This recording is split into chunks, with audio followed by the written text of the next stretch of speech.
Namaste. Namaste. It's such a privilege to be here and to be in your presence. And so thank you so much, so deeply for the last few days.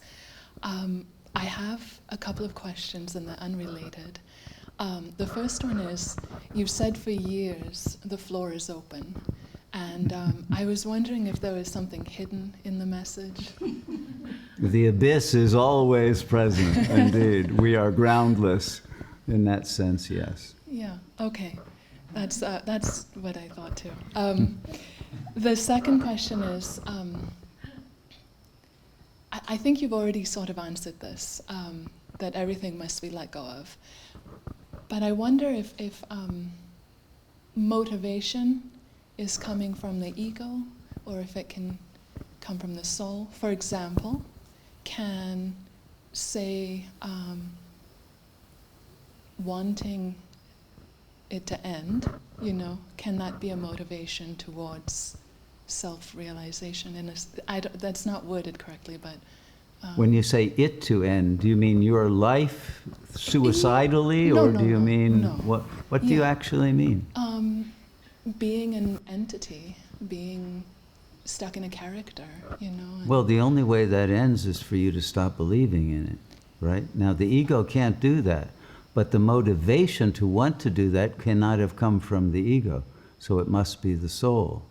Okay. But it's being filtered through the ego, and then it becomes a kind of a ridiculous desire, because the ego can't accomplish its own recognition of its unreality, but the soul can, and indeed the soul is clearly moving, is active in having this motivation, yes. Right? And so what I would focus on then is, who is it who wants the illusion to end, right? The illusion of bondage and suffering and an ordeal. Who is that? And when you realize who you are, you will recognize that there is no bondage or suffering, and the floor will be open. Okay, thank you. Namaste. You're very welcome. Namaste. And by the way, my presence is your presence. They are not two, right? So all you're seeing is what you project and can't accept in yourself, that you project out as another. But whatever you see that causes you to believe that it's a privilege and not a curse to be present is a projection of that aspect of yourself that you have not yet been willing to ratify and affirm, right? Your own divinity, right? Why can't you accept your divine nature right now?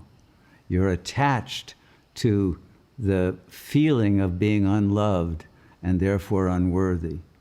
And I think you're holding on to that as the reason for requiring going through all of these ordeals and having to repeat your suffering over and over again.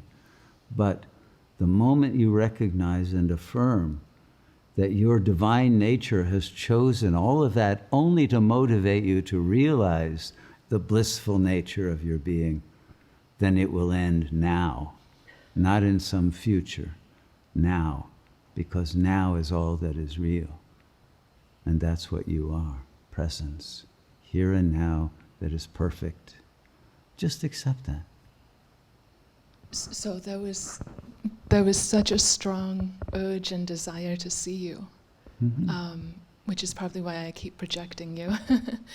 But I think you really, really hit a chord there. Your urge is to see yourself, to be yourself, and no longer to be a castaway, lost soul shipwrecked in a cruel world.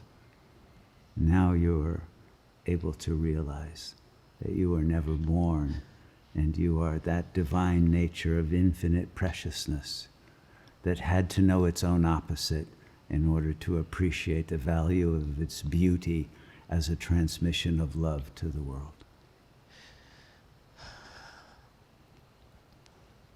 Thank you.